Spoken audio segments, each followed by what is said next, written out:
Hello again, beautiful humans. I hope you're all doing well today. How is slow living encouraging the Great Resignation? We're going to look at that today. So I looked into the Great Resignation and asked many that are a part of this movement why. They shared that when COVID happened, they couldn't go into work and they started to take stock of what really mattered in their lives. Many of them saw loved ones dying. They saw people living beyond their means that were suddenly homeless. Some shared that friends contemplated suicide and bought into conspiracies. This made many people think. Knowing that our lives are finite here on earth, they started reevaluating their lives. The questions being asked were, am I happy? Do I spend enough time with the people I love? What will I regret when I'm on my deathbed? People question many aspects of their lives, something I was already doing before the pandemic. Upon asking these questions, one kept coming up for those participating in the Great Resignation. Is my work fulfilling? Am I making a difference? Do I need to buy stuff to make myself relevant? Do I need to be what society says I need to be successful? If anything positive came from the pandemic is that we humans stopped and took a look at our lives through a magnifying glass. We found that many jobs can be done remotely, effectively cutting down on carbon emissions from commuting, saving money on purchasing clothes only used for work, and on eating out. Yes, this means a shift in the economy, but in my opinion, we have gone amok with consumerism. It needs to reset. When a country is solely dependent on people constantly purchasing things that get discarded a month or two later, we're not only creating waste that contributes to the climate crisis, but it also depletes our ability to save money and use our buying power more consciously. It also keeps many on that hamster wheel of living for a bottom line instead of actually living. During the downtime, people became more frugal, not knowing if they would have a job or not. Many on unemployment knew that it wouldn't last forever. Many embarked on slow, intentional living. You can say that the Great Resignation and intentional living go hand in hand. Intentionally creating a career that will fulfill your needs leads to happiness. Cutting back on things you don't need also gives you the freedom to do the things you love.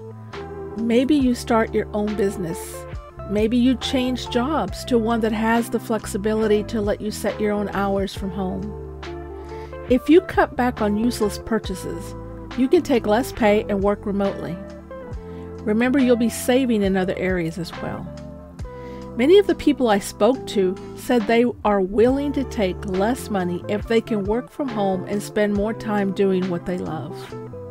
By embracing a slow, intentional life, we can stress less, which improves our well-being. Now, working remotely does require discipline. If you are able, I recommend decompressing first. A few weeks of downtime before starting up again. Keeping a schedule allows you to enjoy the free time you now have. One of the things that helps is to keep clutter at bay. By removing clutter, you feel you can accomplish what you set out to do each day. By keeping to a schedule as close as you can, it will remove stress. Just remember, you do need to be flexible when things come up unexpectedly. Keeping your area tidy and free from distractions will fuel your creativity and helps to focus at the task at hand. I see slow, intentional living growing as the Great Resignation grows.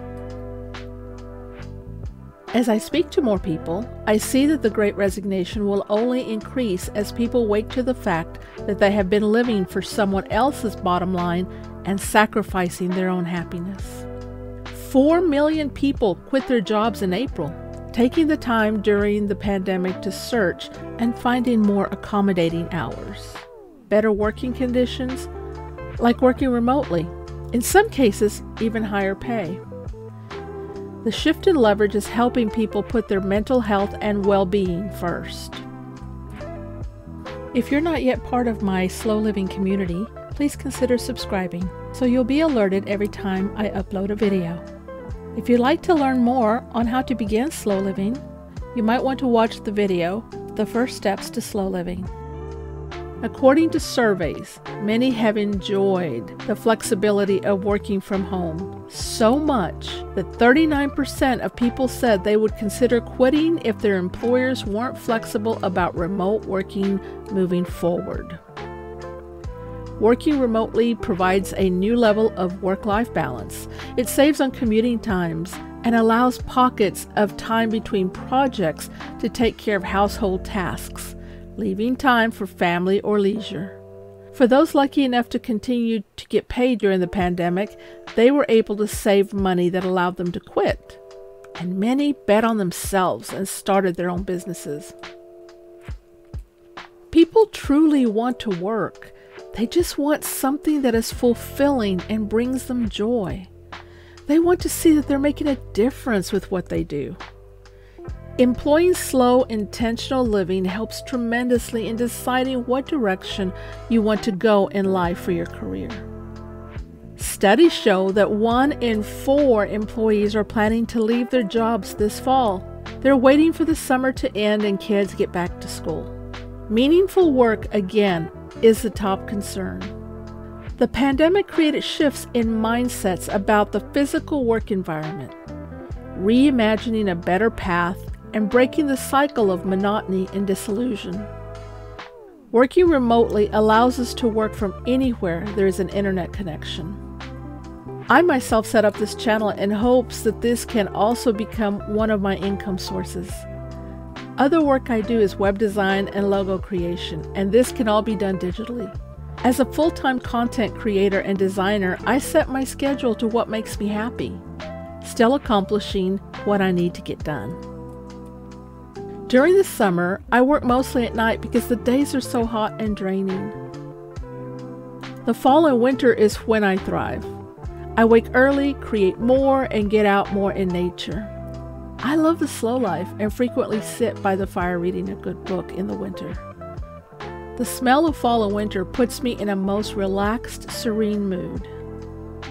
If I hadn't already been working for myself when the pandemic hit, I know I would have been part of the Great Resignation as well.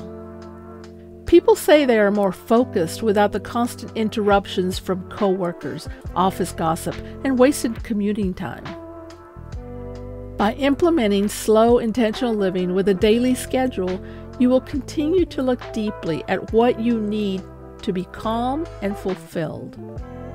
There's a shift happening, one where we recognize our worth and are looking out for our mental health and happiness. A journey where how we live has meaning to us and those around us. Start where you can, and I hope you grow in your slow, intentional living. Thank you for spending this time with me. Subscribe. Until next time, be kind to yourself.